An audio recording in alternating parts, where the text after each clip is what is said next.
والعاقبة للمتقين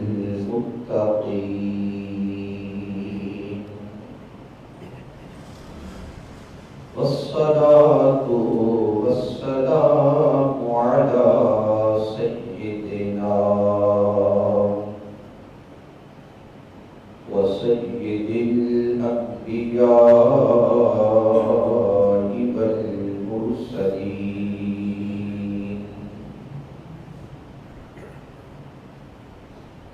وعلى آله الطيبين الطاهرين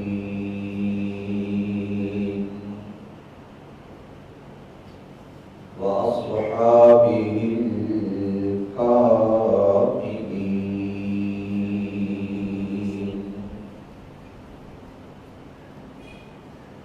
أما بعد فأعوذ بالله من الشيطان الرجيم. بسم الله الرحمن الرحيم.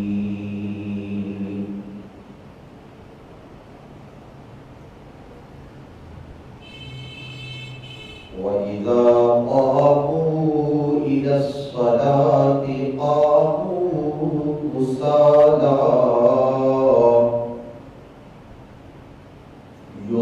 يراءون الناس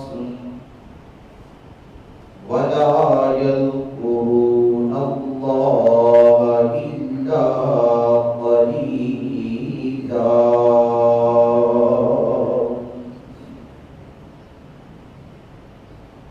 آمنت بالله صدق الله مولانا العلي العظيم.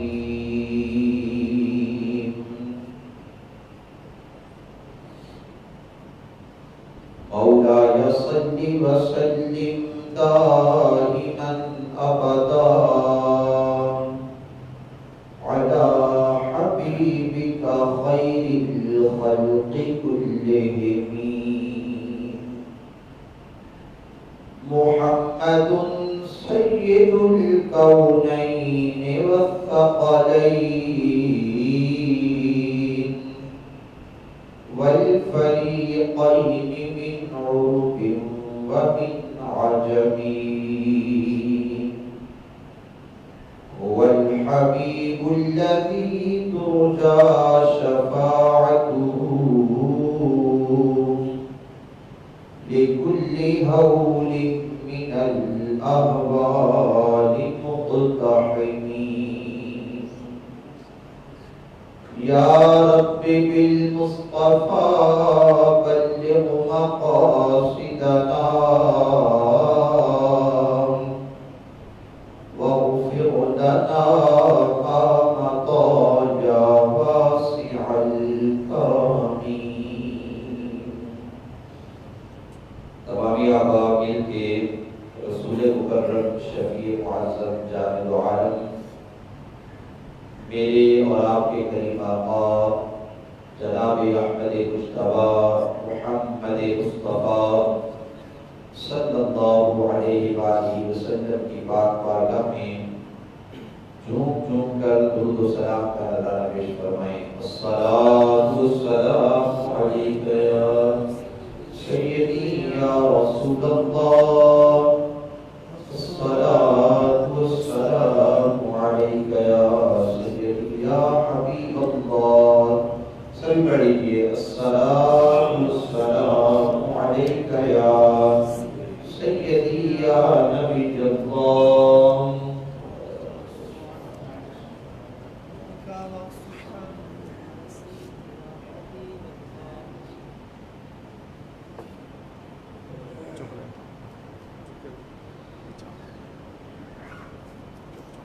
لائق صد احترام معزز و مکرم سامعین کرام، دوستوں، بزرگوں، عزیز ساتھیوں،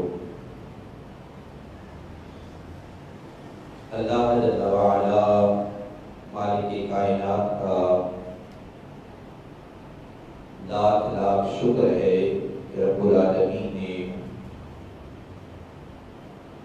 نماز جمعہ کی ادائیگی کے لیے ہمیں اپنے پاک گھر میں حاضری کا شرف نصیب فرمایا۔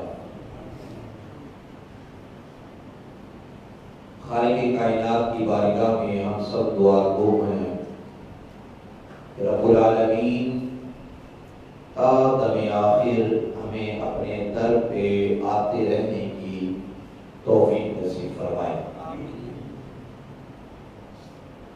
سامعین گرامی قدر، ہم جو بھی عمل کرتے ہیں،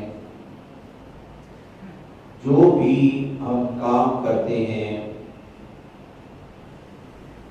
ہر عمل کی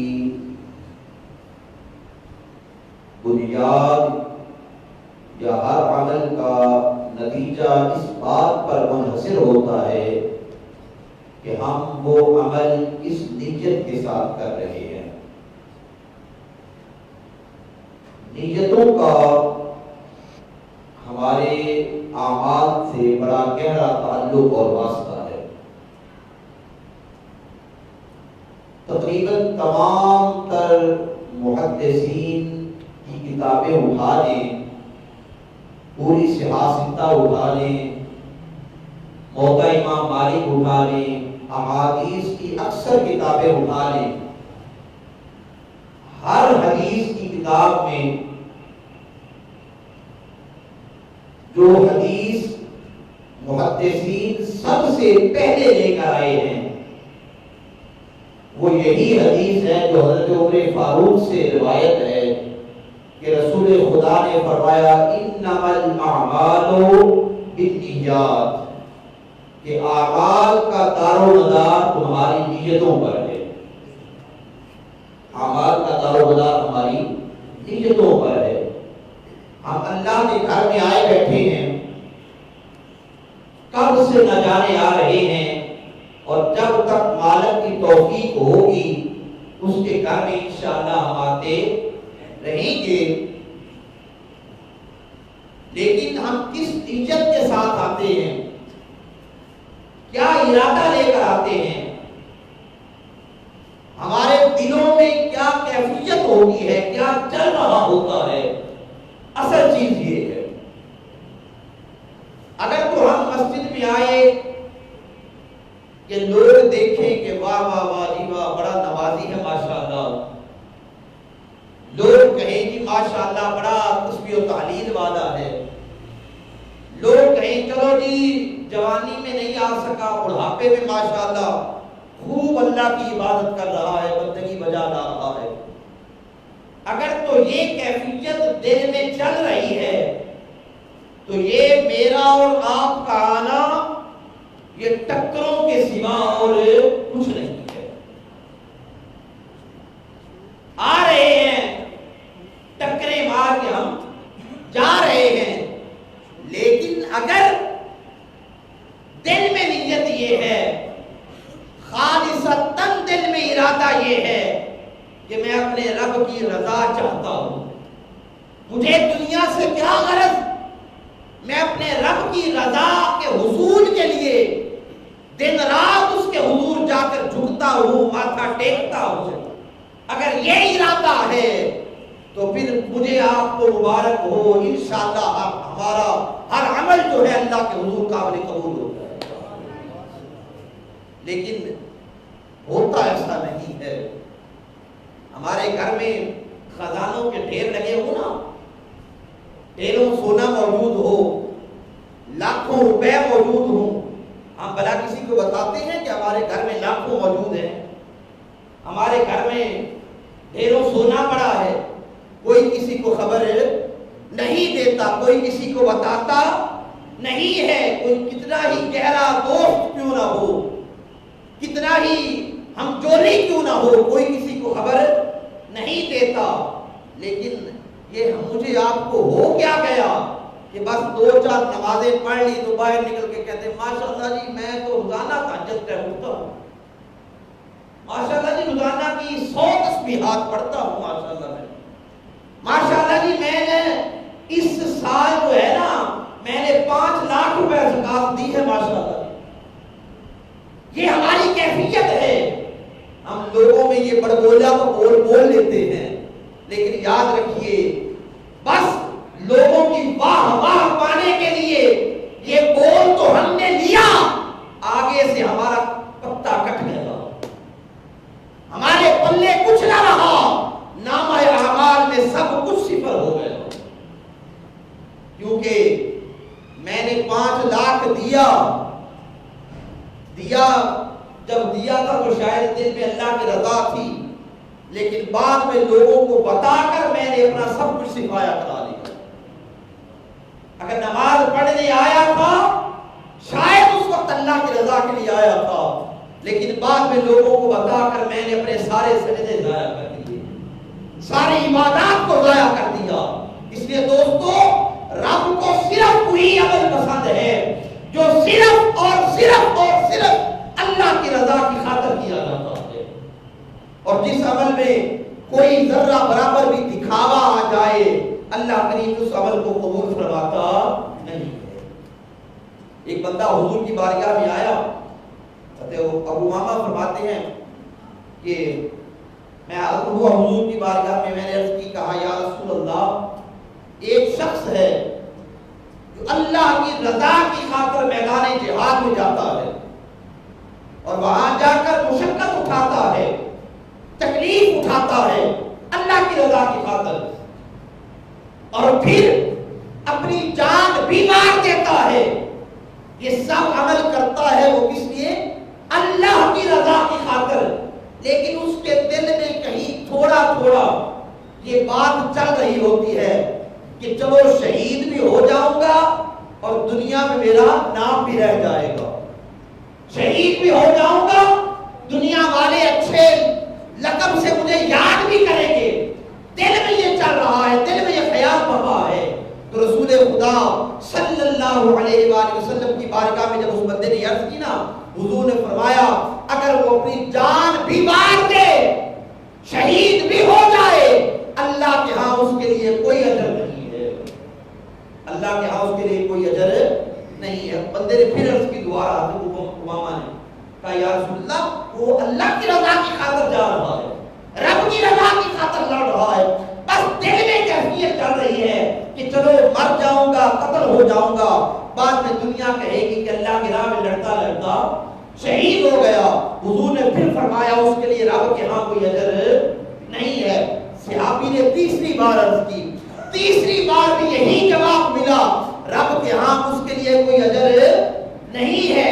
یہ کہنے کے بعد اللہ کے رسول نے آگے وضاحت فرما دی، فرمایا میرے صحابہ سنو، رب صرف اور صرف اور صرف وہی عمل پسند کرتا ہے جو صرف اللہ کی رضا کی خاطر کیا جاتا ہے.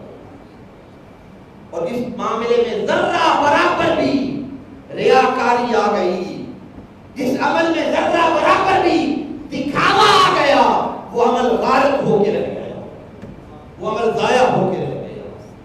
اس لیے احباب گرامی قدر ریاکاری جو ہے اس کو میرے آقا نعمت نے شرک خفی کہا ہے. کسی عمل کو حضور نے شرک نہیں کہا. زنا ہے بہت بڑا گناہ ہے، حضور نے اسے شرک بولیے نہ شرک نہیں کہا. شراب پینا بہت بڑا گناہ ہے، لیکن آقا نے اسے شرک نہیں کہا. ارے دوسروں کے حق مارنا بہت بڑا گناہ ہے، لیکن آقا نے اسے شرک نہیں کہا. لیکن یہ جو ریاکاری کا عمل ہے میرے مصطفیٰ نے اسے شرک خفی کہا. حضور نے فرمایا میرے صحابہ شرک خفی سے بچا کرو. سونیا شرک خفی کیا ہے؟ فرمایا یہ جو تم دکھاتے ہو، دکھاوا کرتے ہو، دکھاوا کرنا جو ہے یہ شرک خفی ہے، ریاکاری جو ہے یہ شرک خفی ہے. اس لیے فرمایا اس سے بچا کرو. حدیث بات میں آتا ہے، صحابہ فرماتے ہیں حضرت ابو سعید خدری رضی اللہ تعالی عنہ آپ اس حدیث پاک کے راوی ہیں. آپ فرماتے ہیں ہم مسجد میں بیٹھے تھے، مسجد نبوی میں، اور بیٹھ کر دجال کے فتنے کے بارے میں باتیں کر رہے تھے. یہ جو دجال کا فتنہ ہے نا، اس کے بارے میں حضور نے فرمایا کہ قرب قیامت یہ فتنہ آئے گا اور یہ حضور نے فرمایا میری امت کے سارے فتنوں میں سب سے بڑا فتنہ یہ ہے، دجال والا فتنہ۔ تو صحابی فرماتے ہیں ہم بیٹھے ہیں، ابو سعید کہتے ہیں ہم بیٹھے ہیں باتیں کر رہے ہیں دجال کے فتنے کے بارے میں کہ وہ آئے گا اور کس قدر خوفناک وہ فتنہ ہوگا، اس فتنے کے بارے میں ہم باتیں کر رہے ہیں، اتنے میں رسول خدا تشریف لے آئے، اللہ کے حبیب آ گئے۔ حضور نے آ کے پوچھا ابو سعید کیا کر رہے ہو، کیوں بیٹھے ہو؟ کہا یا رسول اللہ ہم بیٹھے ہیں اور دجال کے فتنے کے بارے میں بات کر رہے ہیں کہ دجال کا فتنہ جو ہوگا کس قدر خطرناک ہوگا، کس قدر خوفناک ہوگا۔ تو میرے کریم آقا نے فرمایا میرے صحابہ مجھے دجال کے فتنے سے زیادہ تمہارے بارے میں ڈر ہے ایک اور فتنہ تم پر وارد نہ ہو جائے۔ کہا یا رسول اللہ کون سا وہ فتنہ ہے جس کے بارے میں آپ کو ڈر ہے کہ ہم اس فتنے میں نہ پڑ جائیں؟ تو میرے آقا نے فرمایا وہ فتنہ جو ہے وہ ریاکاری ہے، وہ فتنہ دکھاوا ہے کہ کہیں تم دکھاوے والے فتنے میں نہ پڑ جاؤ۔ اور کیفیت یہی ہو گئی ہماری سوسائٹی کی، آج ہمارا ہر عمل دکھاوا، 4 نمازیں پڑھ لی لوگوں کو بتلاتے پھر رہے ہیں، 4 تسبیحات پڑھ لی لوگوں کو بتلاتے پھر رہے ہیں، 4 دن ذکر اذکار کر لیا لوگوں کو بتلاتے پھر رہے ہیں۔ ارے کوئی چھوٹی سی عبادت کر لی، تھوڑا سا صدقہ و خیرات کر لیا، بندے کو بتاتے پھر رہے ہیں ہم نے یہ کر لیا ہم نے وہ کر لیا۔ تو یہ وہ بیماری ہمارے اندر وارد ہو چکی ہے۔ آج ہر شخص اللہ سب کو لے جائے حرم پاک میں لاسٹ ٹائم جب گیا حرم پاک میں دیکھا وہاں بھی لوگ اس فتنے میں مبتلا ہیں، طواف کعبہ ہو رہا ہے اور سیلفیاں بن رہی ہیں، تیرے رسول پہ حاضری ہو رہی ہے اور سیلفیاں بن رہی ہیں۔ اب مجھے بتائیے جب اس پاک بارگاہ میں حاضری ہو رہی ہو جس بارگاہ میں فرشتے بھی آئے تو سر جھکا کے آئے، جس در پہ جبرائیل جیسا بھی آ کر بیٹھے تو 2 زانو ہو کر بیٹھے، اس در پہ بندہ جب سلام کرنے جائے تو غلام کی کیفیت تو یہ ہونی چاہیے کہ وہ اپنی حالت کو بھی بھلا دے، اپنے آپ کو بھول جائے اور اس کے مصطفیٰ میں مگن ہو کر اس بارگاہ میں سلامی پیش کرے۔ لیکن میں نے دیکھا کہ در رسول پر جالیوں کے سامنے لوگ ادھر حاضری کے لیے جا رہے ہیں، ساتھ وہ سیلفیاں چل رہی ہیں، لائیو ویڈیوز چل رہی ہوتی، طواف کعبہ ہو رہا ہے، طواف کعبہ میں یہ بیماری وہاں بھی چل رہی ہے ہمارے ساتھ۔ تو یہ فتنہ ریاکاری کا اس حد تک ہمارے اندر غائب ہو چکا ہے، ہمارا ہر عمل دکھاوے والا آ گیا، ہر عمل میں دکھاوا آ گیا، ریاکاری آ گئی۔ یاد رکھو جس عمل میں ریاکاری ہے، جو عمل ہم دنیا کی واہ واہ کے لیے کرتے ہیں، دنیا کی واہ واہ تو مل جائے گی، رب کے ہاں ایک ذرہ برابر کی اجر نہیں ملے گا، سب کچھ غائب، سب بیڑا غرق۔ حدیث پاک میں آتا ہے، سیاستہ کے حدیث پاک ہے، حضور نے فرمایا کل قیامت کے دن 3 بندے حضور اللہ کے حضور لائے جائیں گے، ایک قاری قرآن ہوگا، ایک شہید ہوگا، ایک سخی ہوگا، 3 لوگ اللہ کے حضور لائے جائیں گے۔ حکم ہوگا تینوں کو جہنم میں پھینک دو، تینوں کو جہنم میں پھینک دو۔ قاری قرآن سب سے پہلے کھڑا ہوگا، کہے گا مولا میں ساری زندگی تیرے قرآن کی تلاوت کرتا رہا، تیرے قرآن کی خدمت کرتا رہا، مولا پروردگار آج مجھے جہنم کا حکم دیا جا رہا ہے، مولا ایسا کیوں کیا جا رہا ہے؟ جواب ملے گا تو قرآن پڑھتا تھا، تیرے دل میں یہ ہوتا تھا دنیا قرآن سنے گی اور واہ واہ کرے گی، دنیا میرا قرآن سنے گی اور واہ واہ کرے گی، تو نے میری رضا کی خاطر نہیں پڑھا، تو نے قرآن پڑھا تو دنیا کی واہ واہ کے لیے پڑھا، دنیا نے تیری واہ واہ کر دی، دنیا میں تیرا نام ہو گیا، اب یہاں کیا لینے آیا ہے؟ یہاں تیرے لیے کوئی اجر نہیں ہے، تیرا ٹھکانہ جہنم میں ہے۔ پھر شہید کہے گا مولا میں تیری رضا کی خاطر کٹ گیا، اپنی جان کو قربان کر دیا، جواب ملے گا میری خاطر نہیں کٹا، تو اس لیے کٹا کہ تیرے مرنے کے بعد دنیا کہے گی واہ واہ واہ نہیں، اللہ کی راہ میں شہید ہو گیا. تو دنیا کو دکھانے کے لیے کٹا، اس لیے دنیا نے تیری واہ واہ کر دی ہے. آج میرے حضور تیرے لیے کوئی اجر نہیں ہے. اسی طرح سخی کہے گا مولا میں تیرا عطا کرتا مال دنیا میں لٹاتا رہا. جواب ملے گا تو دنیا کی واہ واہ کے لیے لٹاتا رہا، دنیا کے دکھاوے کے لیے لٹاتا رہا.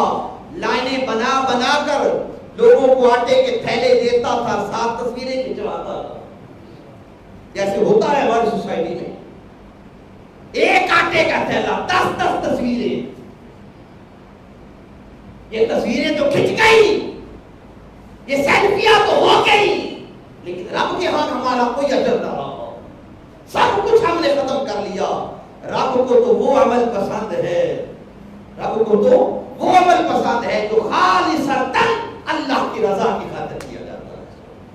اور اس عمل میں ذرہ برابر بھی ریاکاری آ جائے، اللہ کو وہ عمل پسند، بولیے اللہ کو وہ عمل پسند نہیں ہے. اللہ کو خلوص پسند ہے، اللہ کو اخلاص پسند ہے، رب کو خلوص نیت پسند ہے کہ نیت خالص لے کر صرف اور صرف میری رضا کا ارادہ لے کر بندہ یہ عمل کرے تو اللہ اس عمل کو قبول فرما لیتا ہے. بات سنیے نا میری، آپ سب صاحب عقل بیٹھے ہیں.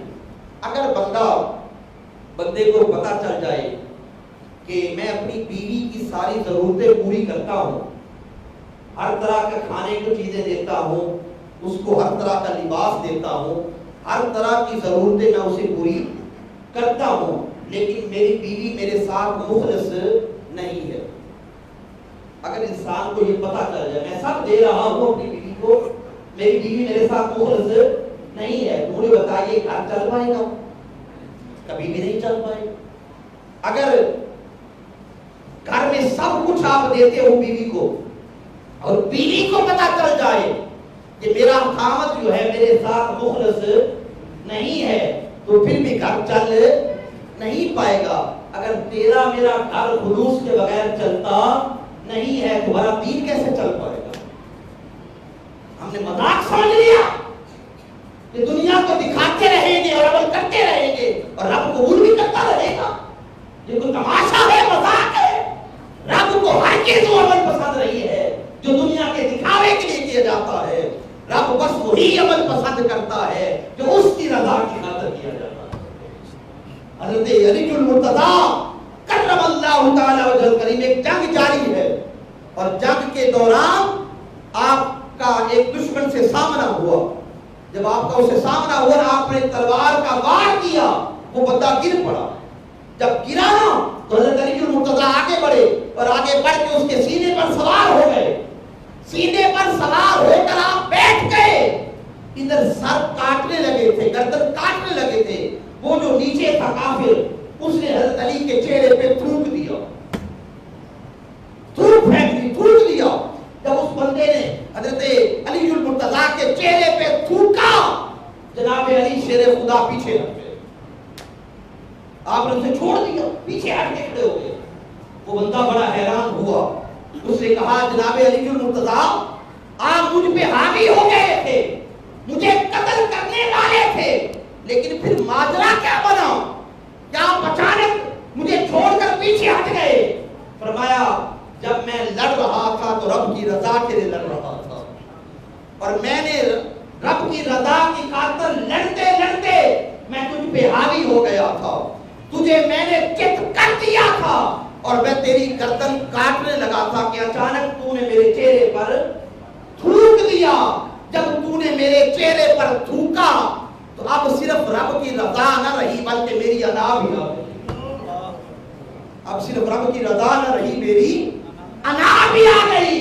تو مومن کوئی عمل اپنی انا کی خاطر نہیں کرتا، مومن کا ہر عمل رب کی رضا کی خاطر ہوتا ہے.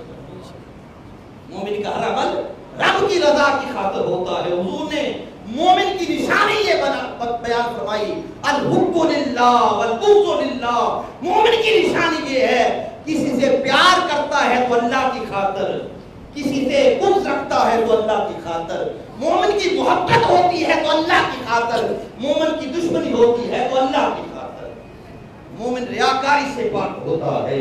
مومن دکھانے سے پاک ہوتا ہے، مومن کا ہر ایک عمل جو ہوتا ہے رب کی رضا کی خاطر ہوتا ہے۔ حضرت سیدنا عثمان غنی ذو النورین رضی اللہ تعالیٰ عنہ، آپ نے ایک خادمہ تھی نگرانی، وہ حضرت سیدہ عائشہ صدیقہ کو عطا کی۔ فرمایا بی بی جی یہ میری طرف سے تحفہ ہے، یہ خادمہ لے لیجیے، یہ آپ کے گھر کے کام کاج کیا کرے گی۔ وہ خادمہ حضرت سیدہ عائشہ کے پاس آ کر رہنے لگ پڑی۔ وہ خادمہ کہتی ہے آئی تو تھی میں نگرانی بن کے، لیکن اس گھر کا، نبی کے گھر کا میں نے عجب ماحول دیکھا، میں نے عجب ماحول دیکھا کہ جب بی بی صاحبہ اٹھتی ہیں صبح اپنے کام بھی کر لیتی ہیں، میرے کام بھی کر دیتی ہیں، روٹی پکانے بیٹھتی ہیں اپنے لیے بھی پکا لی، میرے لیے بھی پکا لی، کپڑے دھونے بیٹھی اپنے بھی دھو لیے ساتھ میرے بھی دھو لیے۔ میں بڑی حیران کہ آئی ہوں میں نگرانی بن کے اس گھر میں، اور بی بی صاحبہ جو ہے وہ میرے کام بھی سارے کر دیتی ہیں سیدہ عائشہ صدیقہ۔ لیکن وہ خادمہ کہتی ہے ایک موقع ہوتا جب کوئی سائل آتا نا دروازے پہ، جب کوئی منگتا آتا دروازے پر، تو بی بی صاحبہ خود نہیں جاتی تھی بلکہ مجھے دے کر بھیجا کہ جاؤ جا کر یہ باہر سائل ہے، منگتا ہے، سوالی ہے، اسے جا کر یہ دے آؤ۔ میں وہ لے کر آتی۔ ایک دن میں نے بی بی صاحبہ سے سوال کر دیا، کہا بی بی صاحبہ بات پلے نہیں پڑ رہی میری کہ سارے کام کر کے جو میں نے کرنے ہوتے ہیں وہ آپ کر دیتی ہیں، لیکن جب کوئی سوالی آتا ہے، منگتا آتا ہے تو آپ مجھے بھیج دیتی ہیں، یہ ماجرا کیا ہے؟ سنیے بی بی صاحبہ نے کیا جواب دیا۔